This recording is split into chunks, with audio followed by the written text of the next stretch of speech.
தற்போது தமிழக வாழ்வுரிமை கட்சி தலைவர் வேல்முருகன் பேசி வரக்கூடிய காட்சிகளை பார்க்கிறோம். அவரை இழந்து தாங்குண்ணா துயரத்தில் இருக்கும் அவருடைய துணையார் அவர்களுக்கும் அவருடைய அன்பு மகன்களுக்கும் அவருடைய மைத்தினர் உள்ளிட்ட குடும்ப உறுப்பினர்களுக்கும் உலகம் முழுவதும் லட்சோப லட்ச தமிழர் உள்ளங்களில் தனக்கென்று ஒரு தனி இடத்தை பெற்ற அந்த மகத்தான மாமனிதர் நம்மோடு இல்லை. திரையுலகத்தில் தனக்கென்று ஒரு மிகப்பெரிய தனி இடத்தையும் தமிழ் சமூகத்தின் உள்ளத்தில் தனக்கென்று ஒரு மிகப்பெரிய இடத்தையும் உருவாக்கிவிட்டு இன்றைக்கு கேப்டன் அவர்கள் நம்மை விட்டு பிரிந்திருக்கிறார். உலகம் முழுவதும் தமிழர்கள் அவருக்காக கண்ணீரஞ்சலி செலுத்தி வருகிறார்கள்.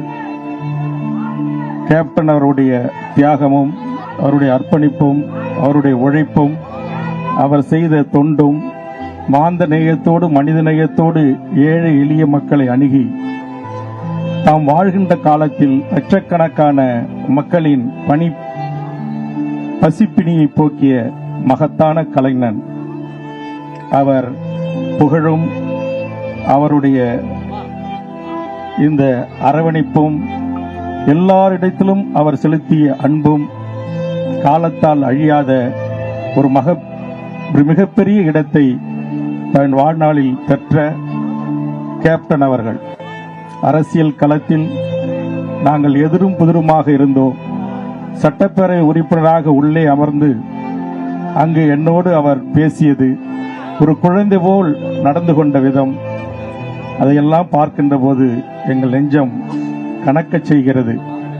கேப்டன் அவர்கள் உடல்நிலை பாதிக்கப்பட்ட தருணத்திலிருந்து அவருடைய துணைவியார் பிரேமலதா விஜயகாந்த் அவர்கள் அவரை ஒரு குழந்தை போல் பார்த்து கொண்ட ஒரு மகத்தான ஒரு தாயாக அவர் எவ்வளவோ முயற்சிகளை மேற்கொண்டும் இயற்கை நம்மிடமிருந்து கேப்டன் அவர்களை பிரித்துக் கொண்டிருக்கிறது.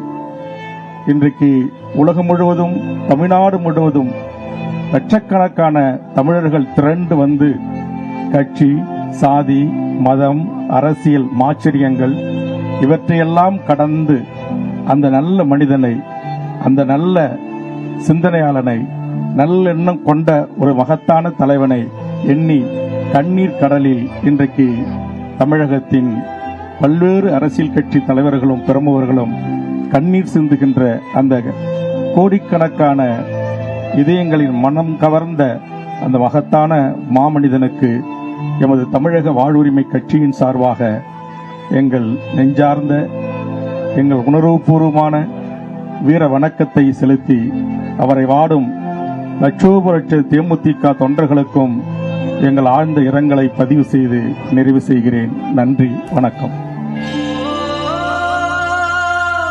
தேமுதிக தலைவரும் நடிகருமான திரு விஜயகாந்தினுடைய இழப்பு பேரிழப்பாக பார்க்கப்படுகிறது. திரைத்துறைக்கு மட்டுமல்ல, அரசியல் களத்திற்கும் ஒரு மிகப்பெரிய இழப்பாக பார்க்கப்படக்கூடிய இந்த இழப்பு மற்றும் திரு விஜயகாந்த் சார்ந்த பல்வேறு அனுபவங்கள், அவர் குறித்த பார்வைகள், அவர் குறித்து நாம் அறியாத பல பக்கங்கள் இருக்கின்றன.